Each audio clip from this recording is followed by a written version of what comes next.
What are the 5 hidden gems in Michigan? Stay tuned and watch this video to find out more.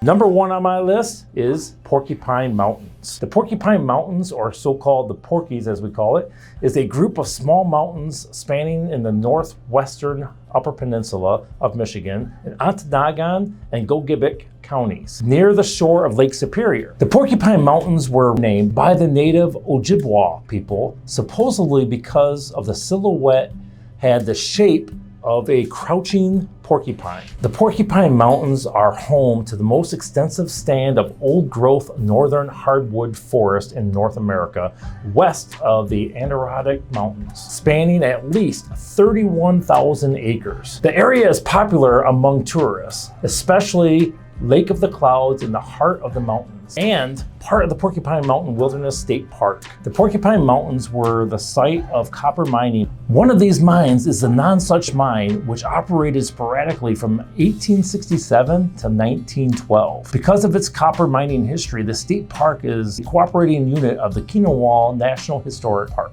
Number 2 on my list is the Ocqueoc Falls, which is a series of rapid waterfalls in the Lower Peninsula. Located along the Ocqueoc River in Presque-Isle County, Ocqueoc Falls are the largest and only named waterfall in the Lower Peninsula of Michigan. The falls are located within the Atlanta unit of the Mackinac State Forest. They are managed by the nearby Huft State Park. Adjacent to the falls is the Ocqueoc Falls Bicentennial Pathway. Say that sentence 10 times. A 6.3 mile universally accessible trail and the Ocqueoc Falls State Forest Campground. At the falls, the Ocqueoc River drops about 5 feet before entering a small gorge with rocky walls. Below the gorge of the Ocqueoc River flows to Hammond Bay, a bay of Lake Huron. That leads us to number 3, which is the Bond Falls. The Bond Falls is a waterfall in the middle branch of the Ontonagon River, which is a few miles east of Paulding in Height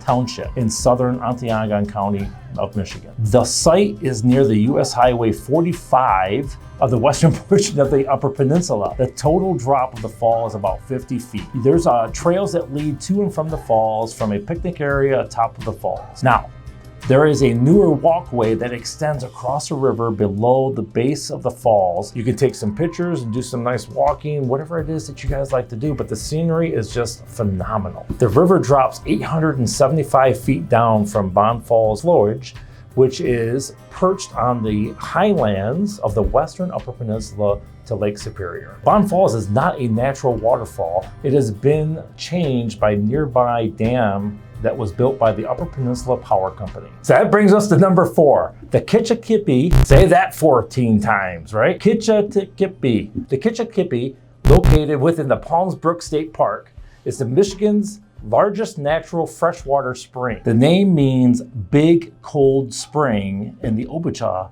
language. Kitch-iti-Kipi Spring, or so-called the Big Cold Spring, is one of the major tourist attractions on Michigan's Upper Peninsula. It is located within the Thompson Township within Schoolcraft County, just northeast of the city of Manistee. It is also within Palms Brook State Park. The state of Michigan was granted the springs with accompanying land in 1926 under the condition that it be turned into a public park. The state has since acquired surrounding land and expanded the park considerably.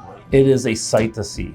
Get up there and check it out. I'm telling you, you guys will not be disappointed. And that brings me down to number 5, which is the Gilmore Car Museum. Gilmore Car Museum Automotive is located in Hickory Corners of Michigan. The museum exhibits over 400 vintage and collector vehicles and motorcycles from all eras in several vintage buildings located on a 90-acre campus. The museum claims to be one of the largest automotive museums in North America. It is part of the Motor Cities National Heritage Area. The museum opened up in 1966, exhibiting the car collection of Donald S. Gilmore, hence where it got its name. He was a local businessman in that area. Today, its collections consist of over 400 vehicles, as I stated, including an 1899 Locomobile steam car, a 1930 Rolls-Royce prop car used in the 1967 film Gnome-mobile, and there's a lot of other cool cars there. The museum also claims to have the largest display of automotive mascots